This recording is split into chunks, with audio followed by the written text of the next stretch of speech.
ভারতের অসংগঠিত খাতের কর্মীদের জন্য একটা সরকারি পেনশন প্ল্যান আছে। চলুন সেটা নিয়ে কথা বলি। অবসরের পর নিয়মিত আয়ের চিন্তা তো থাকেই, তাই না? বিশেষ করে যদি কোনো পেনশন না থাকে। আর এই সমস্যাটা কিন্তু প্রায় ৩০ কোটিরও বেশি মানুষের, যারা আমাদের অর্থনীতির মূল ভিত্তি। আর এর সমাধান হিসেবেই সরকার এনেছে প্রধানমন্ত্রী শ্রমযোগী মানধান যোজনা। এই উদ্যোগের লক্ষ্যই হল কর্মীদের সম্মান আর আর্থিক স্থিতিশীলতা দেওয়া। তো ব্যাপারটা কি? আসলে এটা ভবিষ্যতের জন্য টাকা জমানোর একটা সহজ উপায়। আসল ব্যাপারটা কি জানেন? জমানো প্রতিটা টাকার সাথে সরকারও ঠিক ততটাই যোগ করবে। আর এর ফলে ৬০ বছর বয়সের পর থেকে প্রতি মাসে একটা নির্দিষ্ট পেনশন পাওয়া যাবে। আচ্ছা, এবার দেখা যাক কারা কারা এই যোজনার জন্য আবেদন করতে পারবেন।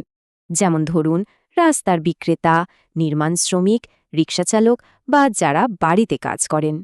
তবে হ্যাঁ, যারা ইতিমধ্যেই অন্য কোনো পেনশন স্কিমে আছেন বা আয়কর দেন, তারা পারবেন না। আর দেখুন, যত কম বয়সে শুরু করা যাবে, মাসিক কিস্তিও কিন্তু ততই কম হবে। এই যোজনায় নাম লেখানোর প্রক্রিয়াটা কিন্তু বেশ সহজ রাখা হয়েছে। শুরু করার আগে শুধু এই ৩টা জিনিস হাতের কাছে রাখতে হবে। কাছের কোনো কমন সার্ভিস সেন্টারে গেলেই ওখানকার অপারেটর আপনাকে পুরোটা সাহায্য করবে। তাহলে মনে রাখতে হবে, আধার কার্ড আর ব্যাঙ্ক অ্যাকাউন্ট নিয়ে কমন সার্ভিস সেন্টারে যেতে হবে। জীবনে তো অনেক কিছুই হতে পারে, তাই এই স্কিমে কিছু বিশেষ সুবিধাও রাখা হয়েছে। এর একটা বড় সুবিধা হলো এটা পরিবারের জন্যও একটা আর্থিক সুরক্ষা দেয়।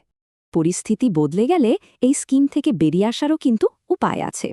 দেখতেই পাচ্ছেন, দেশের লক্ষ লক্ষ কর্মী এর মধ্যেই তাদের ভবিষ্যৎ সুরক্ষিত করতে শুরু করেছেন। আরও কিছু জানার থাকলে এই হেল্পলাইন নম্বর বা ওয়েবসাইটে সব তথ্য পাওয়া যাবে।